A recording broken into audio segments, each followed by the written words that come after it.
आपल्या घरातील प्रत्येक गोष्टीसाठी आपण आपल्या नशिबाला दोष देत असतो, परंतु आपल्या काही घरातील अशा चुका असतात ज्या आपल्याला रोज दिसतात, परंतु आपण त्या मान्यच करत नाही किंवा ते बदलवायचा प्रयत्न करत नाही. त्यामुळे आपल्या घरात गरिबी येते. तर चला जाणून घेऊया त्या कोणत्या गोष्टी आहेत आणि त्यावर उपाय काय आहेत. शुक्र आणि चंद्राची पूजा केल्याने महालक्ष्मीचा विशेष आशीर्वाद मिळतो. परंतु काही कामे केल्याने देवी लक्ष्मी कोपते आणि घरात गरिबी वास करू लागते. त्यामुळे चुकूनही ही कामे करू नका. आपल्या सर्वांना माहीतच आहे की निर्जीव वस्तूमध्ये नकारात्मक ऊर्जा असते. घरामध्ये नकारात्मक ऊर्जा असलेल्या वस्तू ठेवल्याने व्यक्तीला दुर्दैव आणि गरिबीचा सामना करावा लागतो. 10 अशाच गोष्टी ज्या चुकूनही घरात ठेवू नयेत. जर तुमच्या घरात या 10 पैकी एकही वस्तू असेल तर ती लगेच काढून टाका, जेणेकरून घरात समृद्धी येईल. सर्वात पहिलं, जुन्या किंवा फाटलेल्या कपड्यांचे बंडल बांधल्याने सौभाग्य प्राप्त होते. अनेकदा लोकांच्या घरात जुन्या आणि फाटक्या कपड्यांचा गठ्ठा असतो. फाटलेले कपडे किंवा बेडशीट देखील घरात नकारात्मक ऊर्जा निर्माण करतात. असे कपडे दान करावेत किंवा इतर कामांसाठी वापरावेत. 2. देवदेवतांच्या जुन्या मूर्ती किंवा चित्र वाईट शाप देतात. देवी देवतांची फाटलेली व जुनी छायाचित्र किंवा तुटलेल्या मूर्तीमुळेही आर्थिक नुकसान होते. त्यामुळे त्यांना नदीत फेकून द्यावं. देवी देवतांची चित्रे किंवा मूर्ती ठराविक संख्येने व ठिकाणीच ठेवाव्यात. एकाच देव किंवा देवीच्या 3-3 मूर्त्या किंवा चित्र ठेवल्याने वास्तुदोष तयार होतो. 3. घराच्या छतावर ओझे असल्यास ते शाप देते. घराच्या छतावर पडलेल्या घाणीमुळे आर्थिक कोंडीही वाढू शकते.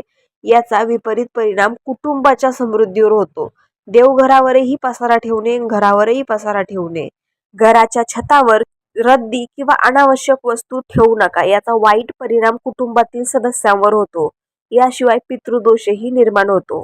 4. न वापरलेले दगड किंवा रत्ने अशुभ परिणाम देतात. बरेच लोक त्यांच्या घरात अनावश्यक दगड, रत्ने, अंगठ्या, ताबीज किंवा इतर तत्सम वस्तू ठेवतात. कोणते रत्न लाभ देत आहे आणि कोणते रत्न नुकसान देत आहे हे न कळता त्यामुळे अशा वस्तू घरातून काढून टाका. 5. तुटलेल्या वस्तू नशीब चमकू देत नाहीत. कोणत्याही प्रकारची तुटलेली किंवा अनावश्यक वस्तू घरात ठेवू नये. यामुळे घरात वास्तुदोष निर्माण होतात. त्यामुळे लक्ष्मीचे आगमन थांबते. विशेषतः काचेचे कोणतेही साहित्य घरात तुटणे योग्य नसावे. 6. फोटो नकारात्मक ऊर्जा उत्सर्जित करतात. ताजमहाल, बुडत्या बोटी किंवा जहाजांचे चित्र, कारंजे, वन्य प्राण्यांचे चित्र, काटेरी झाडांची चित्र घरात ठेवू नयेत असे म्हणतात. याचा मनावर वाईट परिणाम होतो आणि ही चित्रे सतत पाहिल्याने आयुष्यात चांगल्या घटना घडणे थांबते.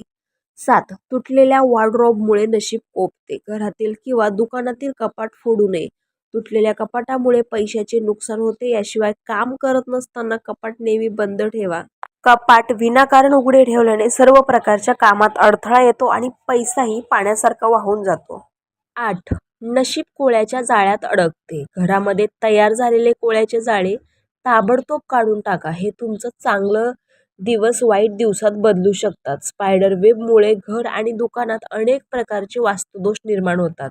त्यामुळे घर आणि दुकानात त्याची उपस्थिती अशुभ मानली जाते. 9. तुटलेला सोफा, खुर्ची आणि टेबल हे प्रगतीचे शत्रू आहेत. तुमच्या घरात एखादी तुटलेली खुर्ची किंवा टेबल पडलेले असेल तर लगेच घरातून काढून टाका. त्यामुळे तुमचा पैसा आणि प्रगती थांबते. लिव्हिंग रूमचा सोफा देखील फाटलेला किंवा तुटलेला नसावा. त्यावर पसरलेली शीट देखील गलिच्छ किंवा फाटलेली नसावी. 10. थांबलेले घड्याळ प्रगती थांबवते. घरातील बंद घड्याळे लवकरात लवकर काढा. त्याचा थेट संबंध नशिबाशी आहे. थांबलेले घड्याळ प्रगती थांबवते. जन्मपत्रिकेत शुक्र आणि चंद्र हे स्त्रीलिंगी ग्रह मानले जातात. शुक्र आणि चंद्राची पूजा केल्याने महालक्ष्मीचा विशेष आशीर्वाद मिळतो. शुक्र आणि चंद्राला प्रसन्न करण्यासाठी काळ्या आणि निळ्या रंगाचा वापर घरात अजिबात करू नये. तुमच्या घराच्या दक्षिण पूर्व भागात स्वयंपाकघर बांधण्याची खात्री करा. दररोज स्वयंपाकघरात काम करण्यापूर्वी घरातील महिलांनी घराच्या या दिशेला दिवा लावावा. त्यानंतरच स्वयंपाकघराचे काम सुरू करा. घरातील महिलांनी अंघोळ केल्याशिवाय स्वयंपाकघरातील कोणतेही काम करू नये. आई अन्नपूर्णेचा फोटो नेहमी स्वयंपाकघरात लावा. कोणतेही काम सुरू करताना प्रथम आई अन्नपूर्णाचे दर्शन घ्या. असे केल्याने घरातील सर्वजण निरोगी राहतील आणि जेवण देखील चविष्ट होईल आणि त्याचबरोबर भगवान लक्ष्मी नारायणजींचा आशीर्वाद नक्कीच प्राप्त होईल. तुमच्या घरात गरिबी निर्माण करणाऱ्या छोट्या छोट्या चुका कोणत्या आहेत? ज्या घरात महिलांचा आदर केला जात नाही त्या घरात शुक्र आणि चंद्राच्या अशुभतेमुळे गरिबी असते. घराच्या आग्नेय कोपऱ्यात म्हणजेच आग्नेय कोणात पाणी साचून राहिल्याने तेथे वास्तुदोष निर्माण होतो. दररोज रात्री उशिरा झोपणे आणि सकाळी उशिरा उठणे देखील शनी आणि चंद्राच्या दुष्परिणामामुळे घरात गरिबी निर्माण करते. घरातील छोट्या छोट्या गोष्टींवरून परस्परांमधील मतभेदामुळे घराची आर्थिक स्थिती दिवसागणिक बिघडायला लागते. घराभोवती घाणेरडे कपडे ठेवून आणि तुटलेल्या वस्तू साठवून ठेवल्यामुळेही लक्ष्मी मातेचा राग येतो. विशेषतः तुमच्या पत्नीचा अपमान करू नका. माता लक्ष्मी तुमच्या घराचा मार्ग विसरते आणि तुम्हाला पैशासाठी दररोज भटकावे लागते. भगवान लक्ष्मीनारायणजींना प्रसन्न करण्यासाठी महाप्रया. सकाळी लवकर उठून आंघोळ करा आणि स्वच्छ कपडे घाला. गव्हाच्या पिठाची पेस्ट तयार करा म्हणजे पीठ मळा. एका भांड्यात तूप आणि वेलची पूड घाला. हा दिवा श्री लक्ष्मी नारायणजींसमोर प्रज्वलित करा. ओम शम शनीश्वराय नमः या मंत्राचा 108 वेळा जप करा. तुमचा चेहरा उत्तरेकडे आणि पाठीचा कणा सरळ ठेवा. तुमच्या घरात अन्न, संपत्ती आणि समृद्धीसाठी प्रार्थना करा. देवी लक्ष्मीला प्रसन्न करण्यासाठी मंत्र. शुक्ल पक्षाच्या शुक्रवारी संध्याकाळी स्नान केल्यानंतर लाल आसनावर बसा आणि आपला चेहरा उत्तर किंवा पूर्व दिशेला ठेवा. आता तुमच्या समोर 1.5 मीटरवर एक लाल कपडा पसरवा. त्यावर श्री लक्ष्मी नारायणजींचे छायाचित्र ठेवा किंवा लावा आणि गाईच्या तुपाचा त्याच्यासमोर दिवा लावा. शुद्ध स्फटिक मालांसह 5 मंत्रांचा जप करा. जप केल्यानंतर भगवान लक्ष्मी नारायण यांना गुलाबाचा सुगंध अर्पण करा आणि